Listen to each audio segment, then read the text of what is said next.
Everyone, I've just had a couple requests about doing explaining example 1.5 here and 1.6 here of the e-text, so for financial management. So I thought I might do a quick video to explain it because I think this is a bit of an easier format. Going forward in this unit, if you have any questions and you want me to do it via video, either showing my face or the screen, happy to do either or. I just think this is a bit easier rather than you guys reading text. So let's get into example 1.5. This one is quite simple. Now, with valuing net present values, present value and all that, it's the most important concept is the time concept. So period 1 and period 2 is super important because you need to understand that it's actually a timeline. This is super important, especially when the content gets a lot harder throughout the unit and you might have period 1, 2, 3, and 4. So you might have to do some different calculations for each. So I remember back when I was doing this, I would actually in exams draw out a timeline and write it all down that way. It's a bit more visual. That might help, it may not, but it's super important to understand your timeline. So example 1.5, let's go over this.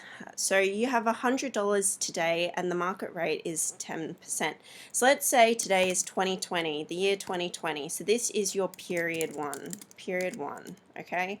Over here we'll go 2021, this is your period 2.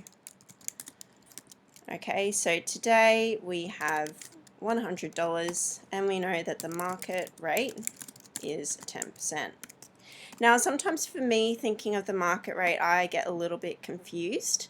I kind of like to think, hey, maybe it's like your cash, what you get in your savings account. Obviously, 10% is a lot higher than today with COVID, but it's probably just a more relative term to what you're thinking about every day. So right now, this is what we have. So we are basically going to, so your present value of your worth right now is $100. So here we go, $100. So now we've got our next concept. This next sentence is thinking about what happens if we start to invest some money. So out of our $100, we're going to split it. So as at today, we're going to invest $40. So invest $40. Oh, put a space. Okay, don't worry about the spaces. And then we're going to keep in, I don't know why, sorry guys, I can't do spaces for some reason, so keep in cash at bank, we're going to keep $60. I'm so sorry about the spacing here. So what we need to do is $60 is staying here, so let's look at, alright, so today's value. So today, because that $100 up here, we're now splitting. So today we have $60. In 2021, that $40 up here is going to have to increase by the market rate. So how do we do this? Watch my formula. So we go equals $40 times by brackets 1 plus 0.1. So 0.1 is your 10% market rate. Oh, sorry, $40 times by, oh sorry, I shouldn't have put the dollar sign in there. Sorry about that. So there you go. So that's your answer. $44. So in period 2, in 2021, our $40 is now worth $44. So basically this example doesn't really have a question in it. It's just working through. So it's then saying, what happens if we want to bring it back down to figuring out what today's value is? So we know that like period 2, it's worth $44. How do we bring that $44 back to today's value? So how do we do that? Up here we timesed it by 1.1. Super simple. All we have to do is 44 divide by brackets 1 plus 0.1. which equals $40. So then if we add these two together, there we go, today's value $100. You can see up the top there. So this is a super simple question here. Nothing too complex. It's just saying how do we project money into the future, and then how do we bring it back to present value. So present value is this is our present, this is our future. So help if I could spell. So this is super important. As I said at the beginning of this talk, your timelines are essential. So the wording is important for you to understand because present is worded all through here. So when you have a question, it might say calculate your future value or calculate your present value. So if it was future, then you'd have to know, okay, 2021, what would it be? Or present 2020. Okay, so that's basically all the question is. It's projecting a little bit of money, which is your $44, and it's also saying how do we bring it back. So to project it, we times it by the market rate. To bring it back, we divide by the market rate. It's kind of like figuring out GST. All right, so that one's fairly easy. So I'll move on to example 1.6, scroll up to the top here. So it's a two-part question. I've broken it up into two pieces, so we'll just deal with one part at each time. So net present value, so I've put in a little definition here. I personally love Investopedia. It's probably not something you should reference in assessment. It's probably like referencing something out of Wikipedia, but I think it's a wonderful learning resource because they provide explanations of things in a really precise manner, and I just think they make it so easy to understand. So I'll just read it here. Net present value is the difference between the present value of cash inflows and the present value of cash outflows over a period of time. If we go here, I think there's a bit more information. So MVP is used in capital budgeting and investment planning to analyze the profitability of projected investment projects. So basically we're looking at, okay, we think we want to invest in this project. We need to know, is it worth it? Is it not? So using net present value as a tool, we can figure out whether or not investments are worth it. So what's key here, see here, if MVP is a positive, you accept the project. If it's a negative, you reject the project. If it's zero, it's indifferent. It doesn't matter if you do it, if you don't. You probably won't do it because you've got a bit more risk with investments. Okay, so I just wanted to show you quickly in the e-text. Here is the formula here. So it's a bit complex, but I've kind of, what I'll do is I'll write down, I've kind of broken it down a little. So MVP, this is just like layman's terms.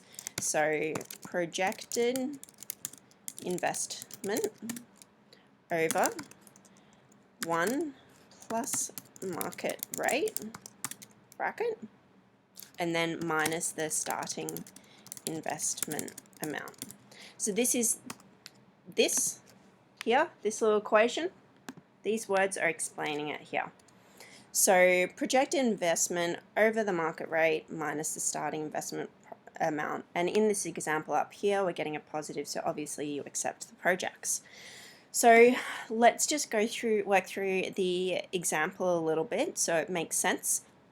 So we've got an outlay of $10,000. That's what we're willing to invest.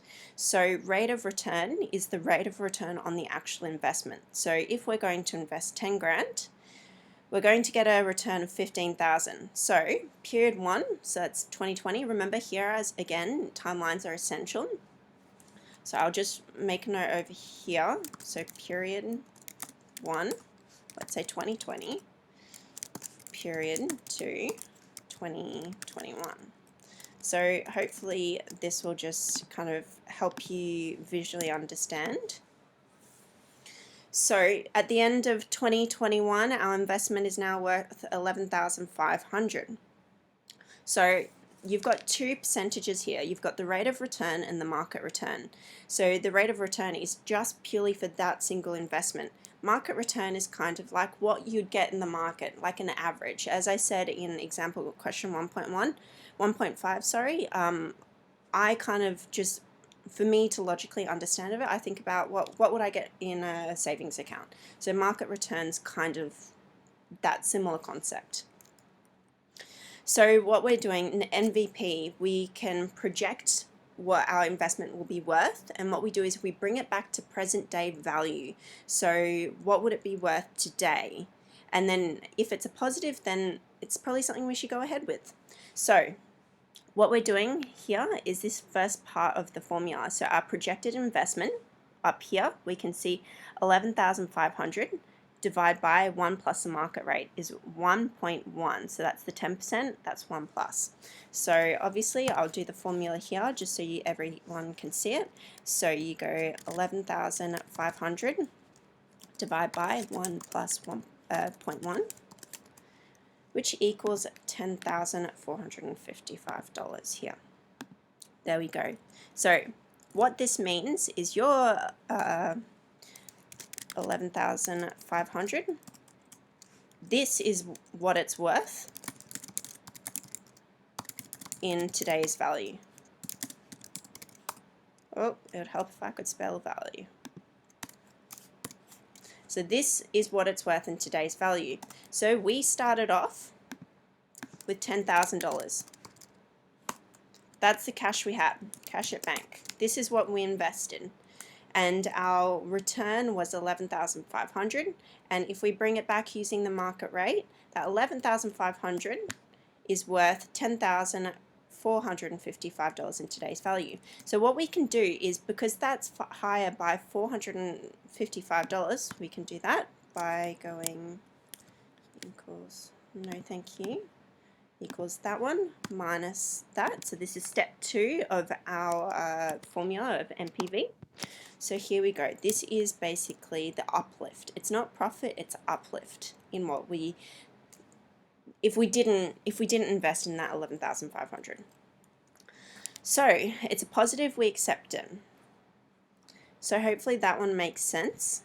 It's an increase of money that we would have if we did invest it. If it was a negative, so let's say what happens if the market rate was 20%. Okay, we just adjusted it here. You can see up here I've changed it to 20%.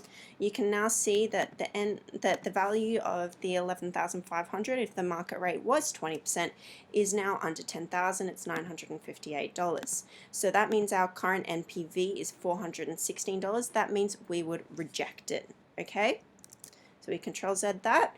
That means we are now back to what the example is showing. We accept it. So this is just this is looking at the future situation and bringing it back to present. So both example 1 and example 6 are fairly similar. They're doing the same thing. We're bringing the future values back to present values.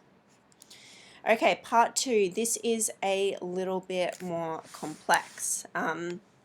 So this is looking at the value of the firm. So it's doing the exact same thing as we're looking at future values, bringing it back to present. But this is looking at the value of value of a firm. So we're adding a couple of things together.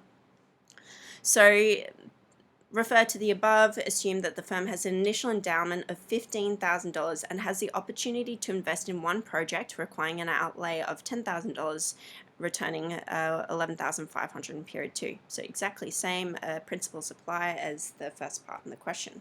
Now I just want to stop here. Initial endowment here, a little bit confusing. So here, if you just go into Google, you can see it's basically the funds a company has before they trade or before they make decisions. So just think, it's a company, it's their pool of money. They're choosing to invest $10,000 of it here, and then $5,000 would go out to a dividend. So what we need to do is, we've got $5,000. This is kind of like example 1.5 where it was that $60 sitting there. So we've got $5,000 sitting there. We have then chosen to invest in the $10,000, and it's giving us a return of $11,500. So we look here, value of the firm, so the $5,000, so we're looking at today. So period 1, let's say 2020, or 2020, period 2, 2021. So we had 15,000. That's what we had. We've chosen to keep $5,000 for dividends and invest $10,000 here. Actually, I should probably put that over here. $10,000 here. And we now have a value of 11,500. Okay, so we know that the market rate is 10%, but we're getting the investment return is 15% here. So we've got a bit of an uplift from this $10,000 to 11,500. So we've got to go look at our MPV. Let's go up here. Here's our MPV of $455. So then to get the value of the firm, we go the 5,000 plus the 10,000 plus the $455. There we go. This as at today, this is the value of the firm. $15,455. So this is, if we jump back into question 1.5, exactly the same here. The only factor we have that's any different is that this increase was just at 10% the market rate. If it was at 15%, then would also have to include the NPV, which is your uplift. So this is exactly the same question as 1.5. The only difference is the return on the investment. So that's our only little difference here between the two. A lot more words, but the only difference. So that's all the question is explaining. I think I've gone through everything. If you guys have any more questions, post it in the comment section below and I will explain them. If you like the video format in your questions, you can request it.